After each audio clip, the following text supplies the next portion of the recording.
Muhammad had a child bride named Aisyah. He married her when she was 6 or 7 years old, but she came down with some sort of illness that caused her hair to fall out. After her hair grew back, Muhammad consummated the marriage. The Prophet of Islam climbed on top of his child bride when she was 9 years old. Sahih al-Bukhari, 5158.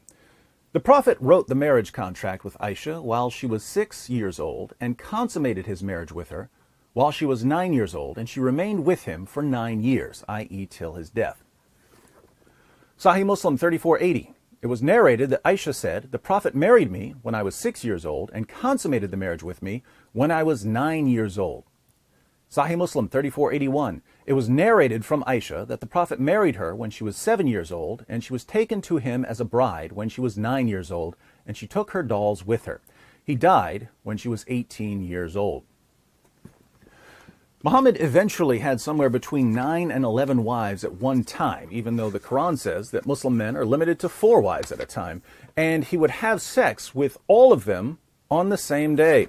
Sahih al-Bukhari, 5068. The Prophet used to go around, have sexual relations with all his wives in one night, and he had 9 wives. We can only conclude that Muhammad would kiss and tell, because his followers knew all about him having sex with all of his wives on the same day.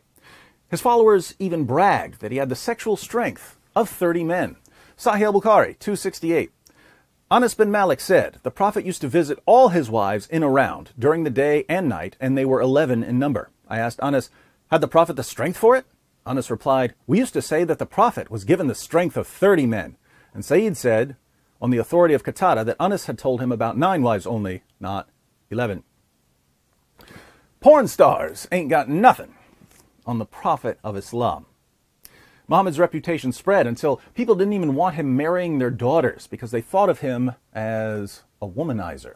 A woman named Laila once offered herself to Muhammad as a wife, and Muhammad accepted her proposal. Let's read about her family's reaction in History of Tabari, Volume 9, page 139. She went back to her people and said that the messenger of God had married her. They said, "What a bad thing you have done. You are a self-respecting woman, but the Prophet is a womanizer. Seek an annulment from him." She went back to the Prophet and asked him to revoke the marriage, and he complied with her request. So Muhammad was known as a womanizer, but of all his wives and sex slaves, his child bride Aisyah was his favorite. He even asked his followers why they would marry an adult woman when they could fondle little girls. Sahih al-Bukhari, 5080. Narrated Jabir ibn Abdullah, "When I got married, Allah's messenger said to me, 'What type of lady have you married?' I replied, 'I have married a matron.' He said, 'Why? Don't you have a liking for the virgins and for fondling them?' Jabir also said, 'Allah's messenger said, 'Why didn't you marry a young girl so that you might play with her, and she with you?'" Now, if you're a normally functioning man without serious mental health issues, you have to be wondering why any grown man would be attracted to a little girl more than to a grown woman. But Muhammad tries to explain it to us, and he tries to explain his preference by comparing Aisyah to food that's better than other food. Sahih al-Bukhari, 3411. Allah's messenger said, "Many amongst men reach the level of perfection, but none amongst the women reach this level except Aisyah, Pharaoh's wife, and Mary, the daughter of Imran. And no doubt the superiority of Aisyah to other women is like the superiority of al-tharid, i.e. a meat and bread dish, to other meals." A young girl, according to Muhammad, is simply a better dish than a grown woman. Some profit you've got there, my Muslim friends.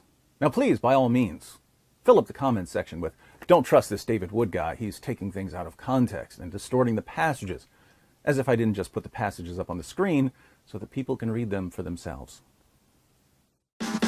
Aisyah takes the woman to Muhammad and says, "I have not seen any woman suffering as much as the believing women.